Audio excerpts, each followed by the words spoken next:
New energy అనే ఈ పుస్తకాన్ని రచించిన వారు రేవతీదేవి గారు.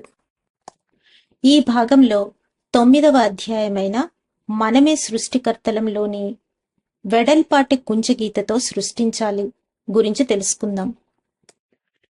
వెడల్పాటి కుంచగీతతో సృష్టించాలి. గాఢంగా శ్వాసించి దివ్య చైతన్యాన్ని మనలో నింపుకోవాలి. మనము టోబయాస్ వాళ్ళు కలిసి ఒక కొత్త ఎనర్జీని, ఒక కొత్త డైమెన్షన్ ను సృష్టిస్తున్నాము. కనుక ఈ ఎనర్జీని సవరించడానికి కొందరు ఆవలి వైపు వాళ్ళు సహాయంగా వస్తున్నారట. ఇది కొత్త భూమి ఎనర్జీ. ఇది నూతన ఆధ్యాత్మిక ఎనర్జీ. ఇది కాసేపు ఉండి కాసేపు లేకుండా పోయే ఎనర్జీ కాదు. అది మనలో ఒక భాగమైపోతుంది. అది మనలో ఎనర్జీ టెంప్లెట్ లాంటి దాన్ని తయారు చేస్తుంది. ఆ టెంప్లెట్లను చూసి మనలోని పాత ఎనర్జీలు కాపీలు కొట్టడం మొదలు పెడతాయి. కాంతి అంటే ఇదే. దీనిని మనం ఉపస్థాయిలో కాపీ కొడదాము అనుకుంటాయట. మన లోపల లోతుల్లో ఉండే ఎనర్జీల కణాలు సరైన ప్రకంపన కోసం, సరైన బ్యాలెన్స్ కోసం ఎదురుచూస్తున్నాయి. ఆ బ్యాలెన్స్ ఇప్పుడు మనలో చోటు చేసుకుంటోంది. మనకు భారీ ఎత్తున హీలింగ్ కలిగించే వాటిల్లో ఇది ఒకటి. నెల తరువాత దీన్ని చదువుతున్నప్పుడు మనకు కూడా ఆ ఎనర్జీ అందుతుందట.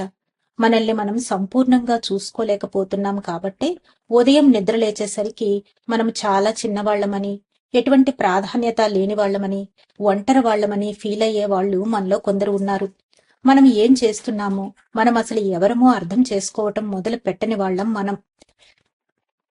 మనం ఈ భూమి మీదకు వచ్చిన కార్యాన్ని గురించి టోబయాస్ వాళ్ళు మరీ విపరీతంగా చెబుతున్నారేమోనని మనకు అనిపిస్తుంది. మరి మనం సాధించింది అలాంటిది. మనకు ముందు ముందు ఆశ్చర్యం ఎదురవుతుంది. మనం ఎంత శక్తివంతులమో ఈ శరీరంలో ఉండగానే తెలుసుకొని మనమే ఆశ్చర్యపోయే రోజు వస్తుంది. టోబయాస్ మనకి చెప్పే జాక్ కథలో అతిశయోక్తి ఏమీ లేదు. నిజానికి అసలున్న దానిలో 1,00,000 వంతు కూడా చెప్పడం జరిగిందో లేదో. మనమంతా ఆహస్మి రాజ్యపు రాజకుమారులం. చెప్పలేనంత గౌరవాన్ని కలిగించే విషయం కోసం మనం ఆ రాజ్యాన్ని వదిలి వచ్చాము.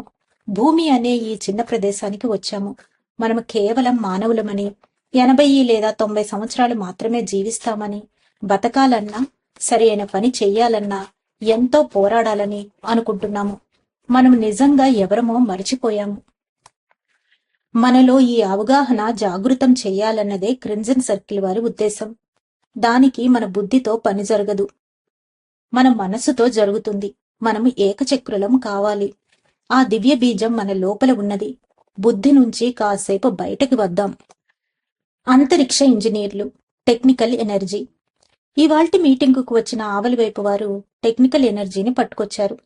ఆవలి వైపున కూడా కొన్ని రకాల ఎనర్జీ బృందాలు ఉన్నాయట. వాటినే కుటుంబాలు అని కూడా అనవచ్చు. ఏంజిల్స్ బృందం ఒకటి ఉండదట. దాని పని ఏమిటంటే భూమి యొక్క, భూమానవుల యొక్క ప్రకంపనలను కొలవడం. కనుక 2వ సర్కిల్లో కూర్చున్న వాళ్ళు టెక్నీషియన్లు. మనకు నవ్వొస్తుందేమో గాని వాళ్ళు అంతరిక్ష ఇంజనీర్లు. మన పురాణాల్లో కూడా ఇలాంటి పదవుల గురించి చదువుతాము.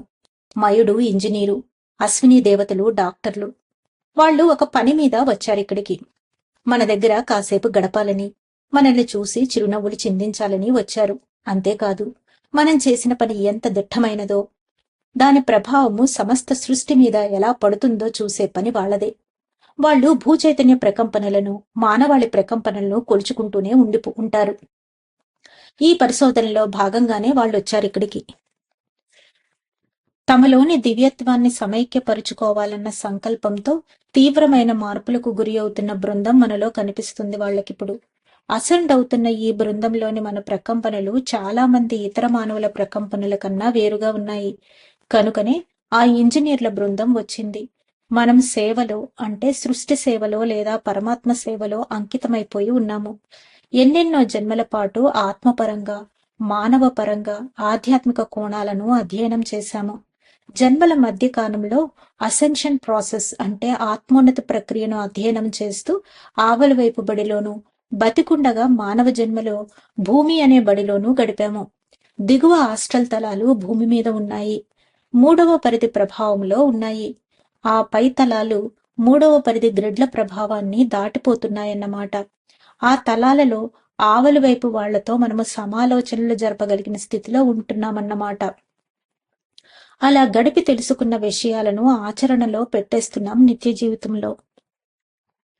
మన అనుభవాలను ఎనర్జీ రూపంలో కొలిచి రికార్డు చేస్తారు ఈ వచ్చిన టెక్నీషియన్లు.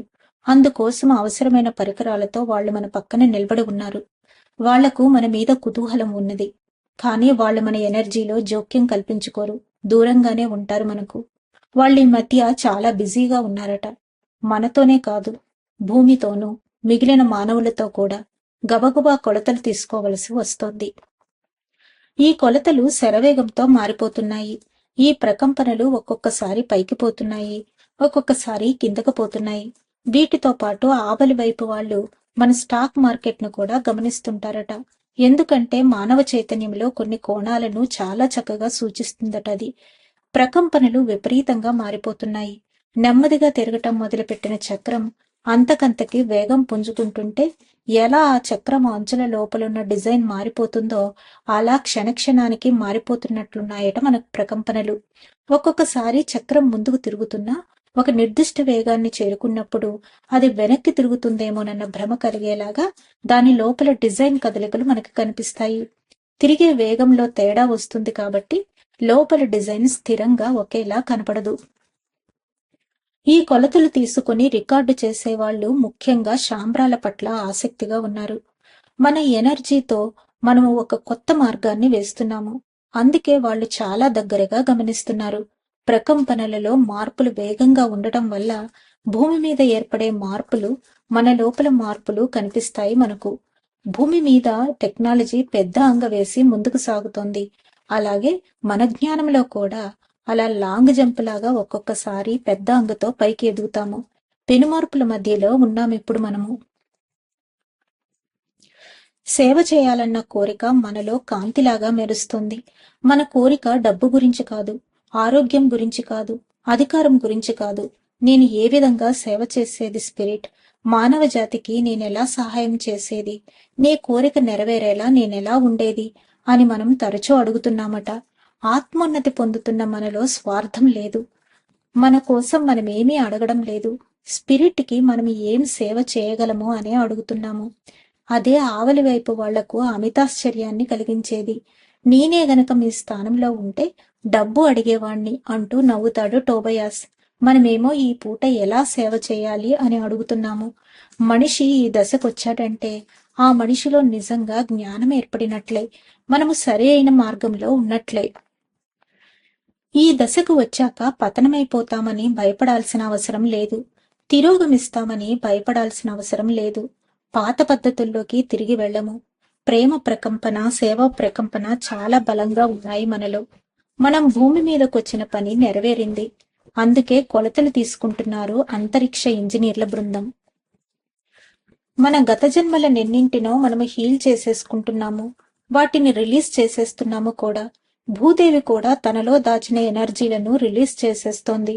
భూమి మీద గత జన్మలను హీల్ చేసేశాక ఇప్పుడు మనం శూన్యంలో సృష్టించిన కాలాన్ని హీల్ చేసేస్తున్నాము.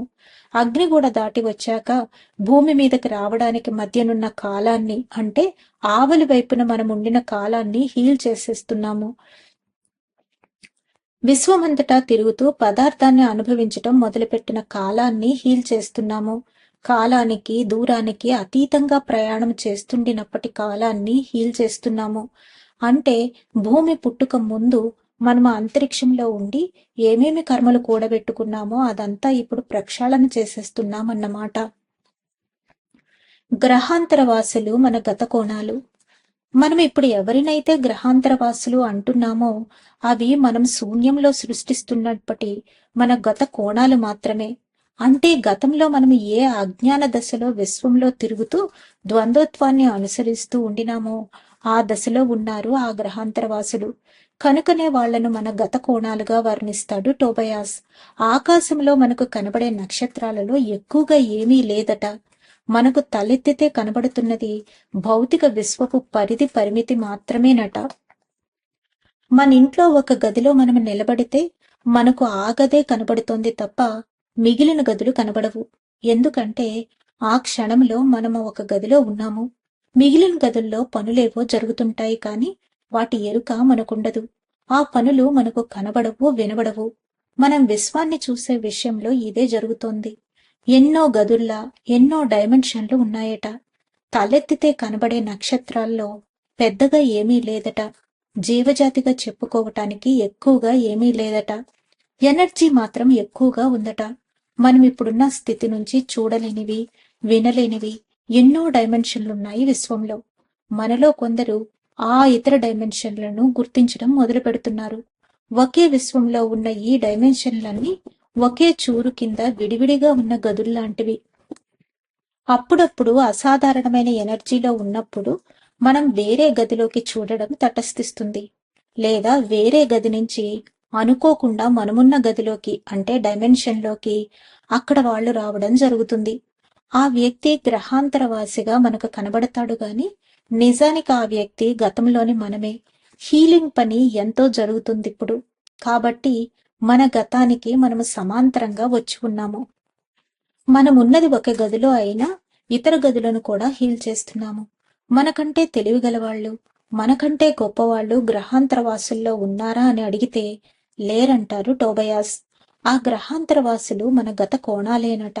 అటువంటి అప్పుడు వాళ్ళు మనకంటే తెలివివంతులు, శక్తివంతులు ఎలా అవుతారు? మన గతంలో భాగమైన ఆ కోణాలు మళ్ళీ మన ముందుకొస్తున్నాయి ఇప్పుడు. భూమి మీద మన గత జన్మ కోణాలు ఎలాగైతే ఉన్నాయో అలాగే విశ్వంలో కూడా మన గత కోణాలు ఉన్నాయి. ఎక్కువ లోతుకు పోకుండా ఇక్కడ మనం గుర్తుపెట్టుకోవలసిందేమిటంటే గ్రహాంతరవాసులు మన గత జన్మ కోణాలు. ఒక్కొక్కసారి అనుకోకుండా మన డైమెన్షన్లోకి వచ్చినప్పుడు మన కంట పడిపోతుంటారు. మనము ఆవృత్తిని పూర్తి చేసుకుంటున్నామన్న విషయం తెలుసుకోవటం ముఖ్యం. అంటే అగ్నిగోడ దాటి మనము ఏ ద్వంద్వత్వంలోకి వచ్చి పడ్డామో దానిని 100% తెలుసుకునే చివరి దశకొచ్చామన్నమాట. ఈ ద్వంద్వత్వంలో మనం ఏ పరిధికి చెందని ఒక సరికొత్త డైమెన్షన్ను ఇప్పుడు మనం న్యూ ఎనర్జీగా సృష్టించాము. దానిలోనికి వెళ్ళబోతున్నాము. మన శక్తిని, అధికారాన్ని ఏ ఇతర జీవికి, ఏ గ్రహాంతరవాసికి ఇవ్వొద్దంటాడు టోబయాస్. ఈ గ్రహాంతర జీవులు మనకంటే అద్భుతమైన వాళ్లలాగా, బుద్ధిజీవుల్లాగా మన ముందుకొచ్చి కనబడాలని ప్రయత్నిస్తుంటారట.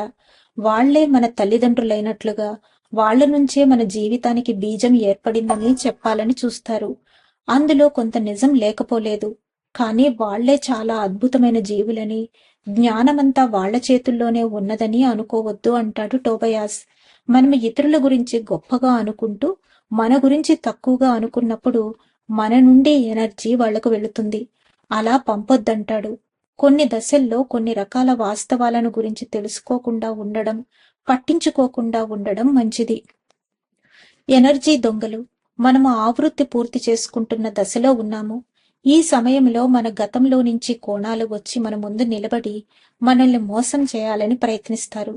తామే తెలివిగల వాళ్ళమంటూ మనల్ని చిన్నబుచ్చే ప్రయత్నం చేస్తారు. అటువంటి వాళ్లకు శక్తిని ఇవ్వొద్దంటాడు టోబయాస్. వాళ్ల గురించి మనము గొప్పగా అనుకుని ఆ దిశలో ఆలోచిస్తూ పోతే మన ఆలోచనల నుంచి వాళ్లకు ఎనర్జీ వెళుతుంది. అందుకే వాళ్ల గురించి గొప్పగా అనుకోవద్దని, పూజ్య భావాలు వాళ్ల పట్ల పెంచుకోవద్దని టోబయాస్ చెప్తున్నాడు. అంటే వీళ్లను ఎనర్జీ దొంగలుగా భావించవచ్చునన్నమాట. మాయమాటలు చెప్పి మన మీద మనకు విశ్వాసం లేకుండా చేసి మన ఎనర్జీని మన నుంచి తీసుకుపోతారు. మోసపు మాటలు చెప్పి మన నుంచి డబ్బు తీసుకెళ్లిపోయే డబ్బు దొంగలు మనకు మనుషుల్లో తెలుసు కదా, అలాగేనన్నమాట. కాకపోతే వీళ్ళు మనల్ని పక్కదారి పట్టించి మనకు తెలియకుండానే మనమే తమకు మన ఎనర్జీని పంచేలా చేస్తారు. ఒక్కొక్కసారి నిజంగానే మనకు చెప్పకుండానే మన ఎనర్జీని తస్కరించుకుపోయే ఘట్టాలు మనకు ఎదురయ్యే అవకాశాలు ఉన్నాయి. అయితే అలాంటి వారికి మనం ఆస్కారం ఇచ్చినప్పుడే అది జరుగుతుంది. మన ఎనర్జీ మనలో ఒక భాగంగా ఉంచుకున్నప్పుడు తస్కరించుకుపోయే అవకాశం ఉండదు. అలా కాక దానిని ఒక బ్యాంకు బ్యాలెన్స్ లాగా, బంగారం లాగా అనుకుని మనకు అన్యంగా ఉంచుకున్నప్పుడే అటువంటి అవకాశాలు ఏర్పడతాయి. ఒక ధ్యాని అనుభవాన్ని ఈ సందర్భంగా చెప్పుకోవడం ఎంతో సమంజసం. అతని పేరు అశోక్. నెల్లూరులో ఉండేవాడు. అతను తాను ధ్యానం చేసి పొందిన ఎనర్జీనంతా బంగారంలాగా ఊహించుకొని తన గదిలో టేబుల్ మీద పెట్టుకున్నాడు. ఒకరోజు ముగ్గురు వేరే ఫ్రీక్వెన్సీ వాళ్ళు వచ్చి దానిని దొంగిలించి తీసుకుపోతుండగా చూసి వెంటపడ్డాడు. ఇద్దరు అటూ ఇటూ పారిపోగా ఒక వ్యక్తి ముందు గదిలోకి పరిగెత్తి ఆ 5వ అంతస్తు ఫ్లాట్ కిటికీలోంచి దూకేశాడట. అశోక్ కూడా పట్టువదలని విక్రమార్కుల్లాగా దూకి అతన్ని వెంపడించి పట్టుకున్నాడు. ఇదంతా జరుగుతుంది భౌతిక స్థాయిలో కాదు, హాస్టల్ స్థాయిలో. అతన్ని పట్టుకొని కొట్టి తన బంగారాన్ని లాక్కొని మిగిలిన మీ ఫ్రెండ్స్ ఇద్దరికి చెప్పు, నా బంగారం ఎక్కడి నుంచి తీశారో అక్కడే పెట్టేయమని. నేను తలుచుకున్నానంటే మీరేమైపోతారో అని వార్నింగ్ ఇచ్చి వచ్చేశాడట. మరునాటికి అతని బంగారం పూర్తిగా టేబుల్ మీద ఉందట. ఇటువంటి ఎనర్జీ దొంగలున్నారన్న ఉద్దేశంతోనే అశోక్కి అంతకు కొన్ని నెలల ముందు ధ్యానంలో మాస్టర్స్ కనబడి ఎనర్జీ దొంగలను పసిగట్టడం ఎలాగో, వారిని పట్టుకోవడం ఎలాగో నేర్పారట. ఆ అనుభవం ఇక్కడ పనికొచ్చింది అతనికి. ధన్యవాదాలు మాస్టర్స్. 9వ అధ్యాయమైన మనమే సృష్టికర్తలం లోని మిగిలిన భాగాన్ని రేపు తెలుసుకుందాం. అంతవరకు సెలవు తీసుకుంటూ పద్మజ.